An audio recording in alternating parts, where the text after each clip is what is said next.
Welcome everybody, I am Kilbride10 and this is How to EASHL, Episode 1, the Breakout Pass. I'll start by giving a brief intro to the series. EASHL, as you all know, is a team game, and this series is going to emphasize some of the key aspects of working together as a team. Each episode will be specific to a situation that often occurs during a game, and how you read and react to these situations is often the difference in that game. To start out this week's episode, I will lead off with a bad example of breakout. One of the key parts of executing a breakout is positioning. As a defenseman without the puck, you should try to be between your puck and your net. As a D-man, it is most important to protect against a turnover first and foremost.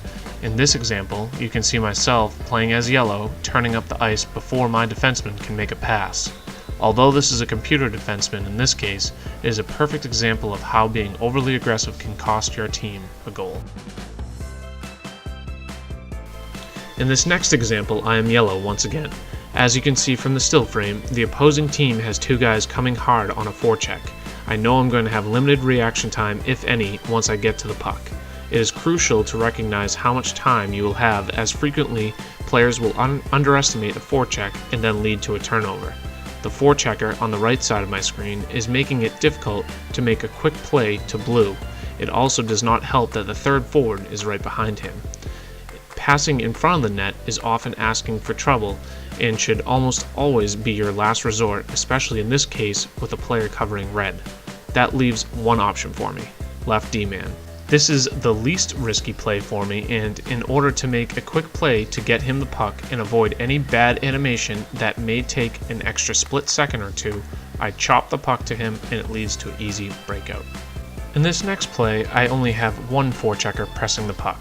He immediately goes high on the right boards to prevent a pass up along the boards. Since he is the only person on me, I have more time to read and react to the situation. Once I recognize this pass is unavailable, I curl around to look for my other options. As the other two forwards are playing high, it is difficult to make a long breakout pass to red. Green is a potential option, but as it is a long pass, there is more room for error. In this situation, I see a small lane along the right boards up to blue.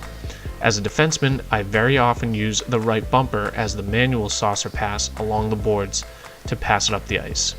There are two main reasons for using the manual saucer pass as opposed to the regular pass.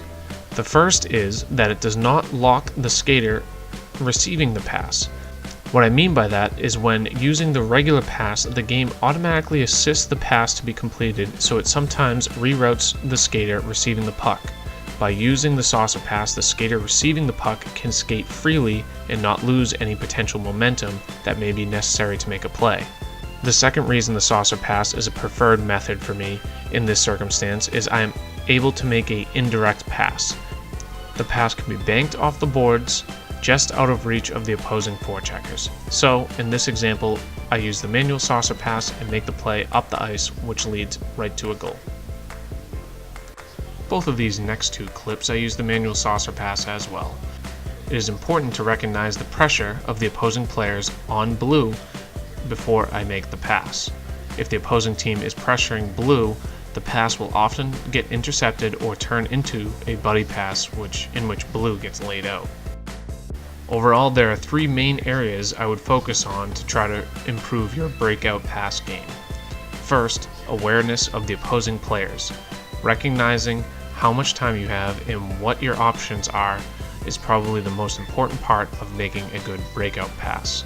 Second, making those decisions as quickly as possible. Last, the use of the manual saucer pass. If you don't already use it, try to use it and you'll be amazed at how many more passing lanes open up for you.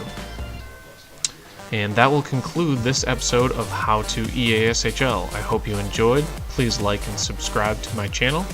Any and all feedback would greatly be appreciated, so please comment below, and also please let me know if you have any future topics that you may be interested in hearing about. Until next time, I am Kilbride10. See you out on the ice.